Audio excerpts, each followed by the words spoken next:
At one time, Subaru was famous for its quirky engineering. Today, it's famous for this car. On this edition of Test Drive, the WRX.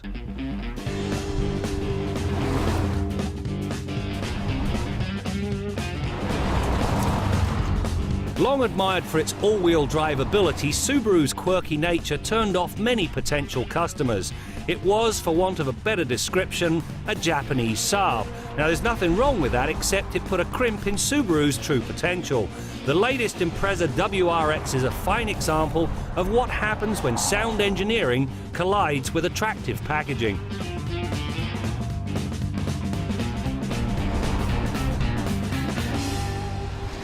The thing that makes this car so quick is its turbocharger. However, a turbocharger without an intercooler is like a dog without a bone. In this case, the air rushes in through the hood scoop and it's directed down through an air-to-air intercooler. Now, that intercooler cools the incoming air charge, which allows the turbo to blow a little harder. More air, more fuel, bigger bang, faster car. It's that simple.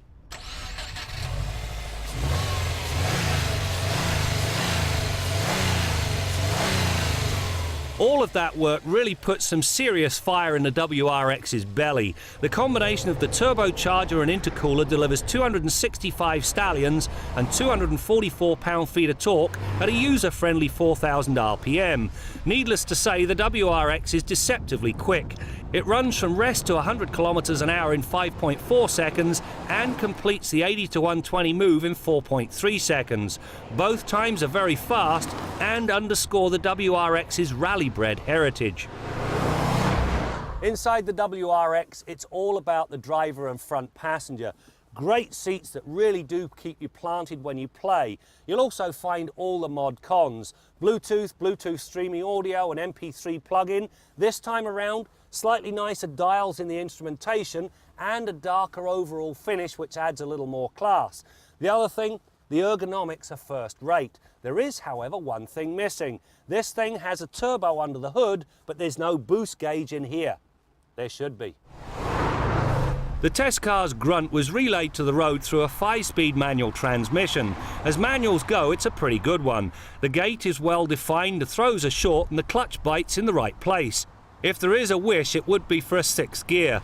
From the transmission, the power is fed to all 4 wheels via a viscous coupling. It's a part of Subaru's terrific symmetrical all-wheel drive system. As everything is laid out along the longitudinal centerline of the car, the whole lot is balanced, and so there are no vices whatsoever. Notably, there is absolutely no torque steer, regardless of how hard you stand on the gas pedal. The back end of this WRX has been well thought through. Plenty of headroom, decent legroom, and 60/40 split folding rear seats. Now, these things do fold fairly flat with the floor. Now, if you move to the back of the sedan, you get 320 litres of cargo space with the seats in the upright position. If you decide to go with the hatchback, you obviously get more versatility, but you also get a little more trunk space. 538 litres with the seats up and 1257 with them folded flat. The WRX's other forte is found in its handling characteristics. The stiff chassis, sporty suspension and 225/45 R17 tyres tame body roll and limit understeer. The unspoken bonus is that the symmetrical layout of the powertrain brings much better overall balance. As a package, the WRX trashed the pylon test. If the driver does manage to venture beyond the WRX's considerable limits, there is of course an electronic nanny waiting to right the driver's wrong. The final part of the dynamic equation is the anti-lock brake system.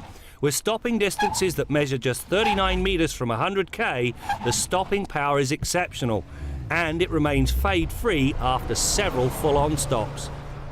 So there you have it. The WRX is a very nice car. Great handling, very good all-wheel drive, nice interior and plenty of power. For most people, this car will be enough. However, if enough is never quite enough, there's always the STI. Regardless, these cars represent one of the best bangs for your hard-earned buck you'll find.